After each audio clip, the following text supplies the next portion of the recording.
Sir Mudragada Padmanabham గారు మరి ఆ మధ్యన పవన్ కళ్యాణ్ గారిని పిఠాపురంలో ఓడించకపోతే నేను పేరు మార్చుకుంటాను అన్నారు. సో ఆయన అన్నట్టుగానే పవన్ కళ్యాణ్ గారు అయితే గెలిచేశారు. అందుకే ఆయన పేరుని ముద్రగడ పద్మనాభరెడ్డిగా ఇవాళ మార్చేసుకున్నారు అఫీషియల్‌గా. అందుకు సంబంధించిన గెజిట్ నోటిఫికేషన్ కూడా ఏపీ ప్రభుత్వం రిలీజ్ చేసింది. మరి ఏం చెప్తారు సార్ దీని గురించి? మనం ఆల్రెడీ చెప్పుకున్నాం ముద్రగడ పద్మనాభం ఆయన నిజానికి ఒక సిన్సియర్ కాపు నాయకుడు. ఎప్పటి నుంచో కూడా కాపు ఉద్యమంలో ఉన్నాడు. వాళ్ళ నాన్న వీరరాఘవరావు ఆయన పత్తిపాడు నియోజకవర్గం నుంచి 1962లో ఎమ్మెల్యేగా ఎన్నికయ్యాడు. సో ఆయన నీలం సంజీవ్ రెడ్డికి అప్పట్లో మంచి అనుచరుడు అని చెప్తారు. ఆయనకు కూడా అక్కడ పత్తిపాడు నియోజకవర్గంలో చాలా మంచి పేరే ఉంది. సో వాళ్ళ అబ్బాయి ఈయన ముద్రగడ పద్మనాభం.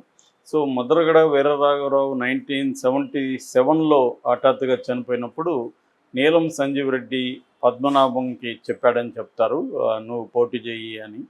సో ఆయన 78లో పత్తిపాడు నుంచి పోటీ చేశాడు. మొత్తంగా ఆయన లైఫ్ కెరీర్లో 3 సార్లు ఎమ్మెల్యేగా, 1 సారి ఎంపీగా, 2 సార్లు రాష్ట్ర మంత్రిగా పనిచేశాడు.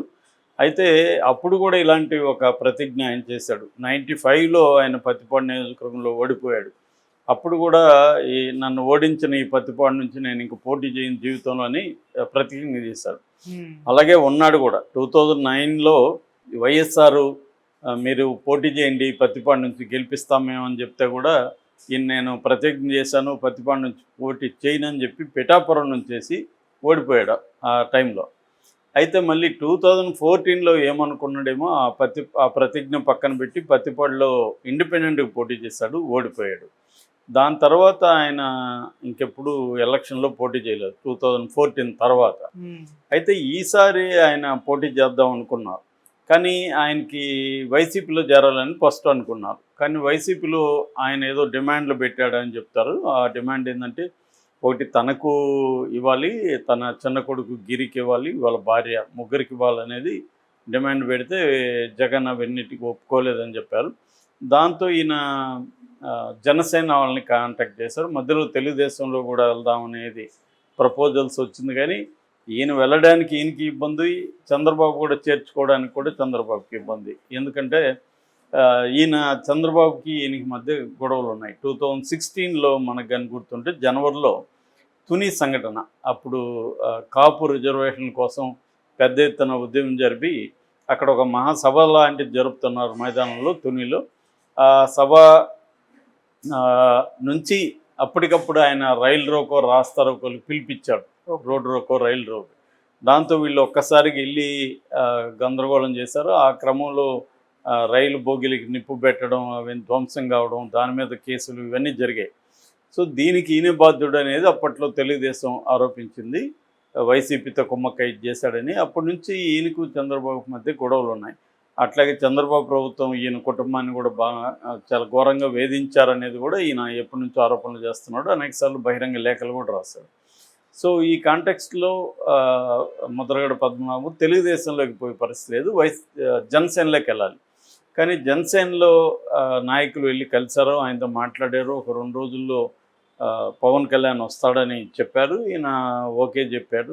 అయితే పవన్ కళ్యాణ్ 2 రోజుల్లో కాదు కదా, 2 నెలలు అయినా కూడా ఆయన్ని కలవలేదు. దాంతో ఆయనకి అసహనమైంది. మేబీ ఆయన ఇగో హర్ట్ అయి ఉంటుంది. నేను ఎప్పటి నుంచో కాపుల కోసం పనిచేస్తున్నాను, ఇవాళ ఇతను సినిమా హీరోగా ఉండి కాపుల ఉద్యమాల్లో దేంట్లో ఇతను పాల్గొనలేదు, కాపులకి ఏమీ చేయలేదు జీవితంలో, ఇతను వచ్చి నన్ను ఇంత అవమానిస్తాడా అని హర్ట్ అయినట్టుగా మనకు అర్థమవుతుంది. దాంతో మార్చిలో ఆయన కొడుకుతో సహా అన్కండిషనల్గా వెళ్ళిపోయి వైసీపీలో చేరిపోయాడు. అంటే జస్ట్ పవన్ కళ్యాణ్ని ఓడించాలి అన్న ఒకే ఒక సింగిల్ అజెండాతో ఆయన పనిచేసినట్టుగా మనకు అర్థమవుతుంది. ఎందుకంటే ఆయన డీప్గా హర్ట్ అయినట్టున్నాడు, నన్ను పవన్ కళ్యాణ్ ఎంత ఇన్సల్ట్ చేస్తాడా అని.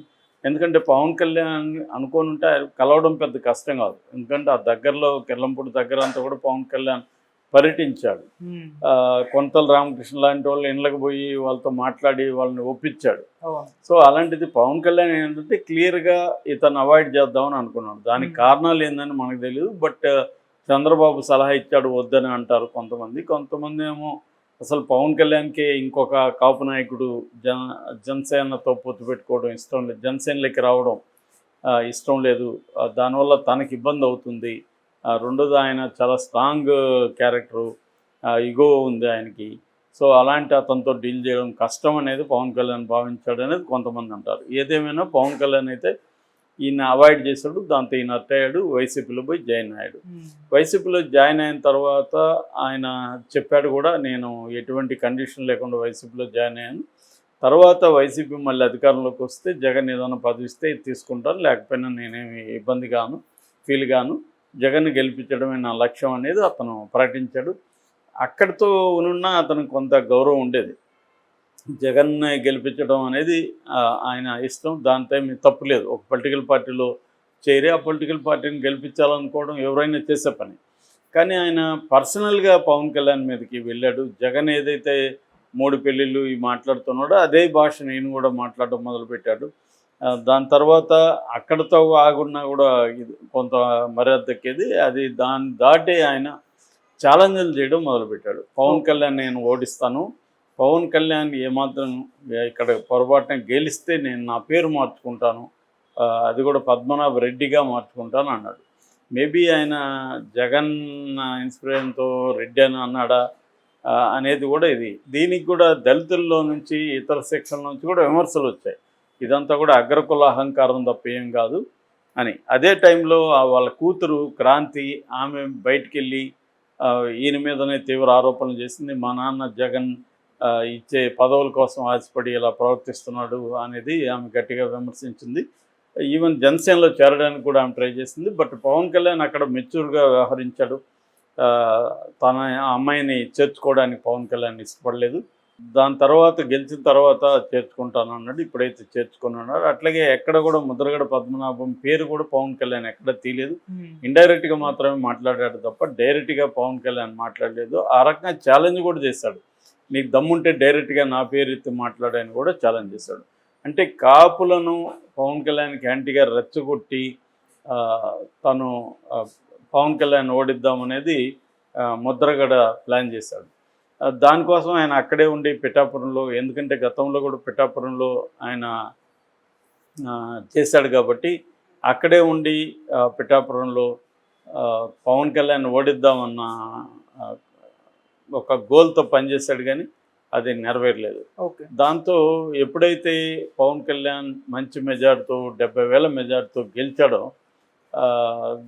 దాంతో ఇతను మీద ట్రోల్స్ విపరీతంగా జన సైనికులు చేయడం మొదలుపెట్టారు. పేరు మార్చుకుంటా అన్నావు కదా, ఎప్పుడు మార్చుకుంటావు. దాంతో ఆయన పాపం ఆయన ఒకదానికి అప్రిషియేట్ చేయాలి. ఇవాళ చాలామంది ఇలాంటి ప్రతిజ్ఞలు చేసి సైలెంట్గా ఉన్నారు. కానీ ఈయన ఆ ప్రతిజ్ఞకు కట్టుబడి బయట వచ్చి మీటింగ్ పెట్టి నన్ను ఇలా ట్రోల్ చేస్తున్నారు, నేను ఖచ్చితంగా మార్చుకుంటాను అని చెప్పి గెజెట్కి నేను అప్లై చేస్తున్నాను. మామూలుగా ఏంటంటే గవర్నమెంట్ గెజెట్లో ప్రైవేట్ అడ్వర్టైజ్మెంట్లు ఇట్లాంటివి ఉంటాయన్నమాట. అంటే ఏదైనా ల్యాండ్కి సంబంధించి కానీ లేకపోతే పేరు మార్పులు ఇవన్నీ కూడా ప్రైవేట్ గెజెట్లో యాడ్ ఇస్తారు. అది యాడ్ వచ్చి గెజెట్లో నోటిఫికేషన్ వచ్చిందంటే ఇంకా మన పేరు అఫిషియల్గా మారిపోయినట్టు అనమాట. సో అది ఇంపార్టెంట్.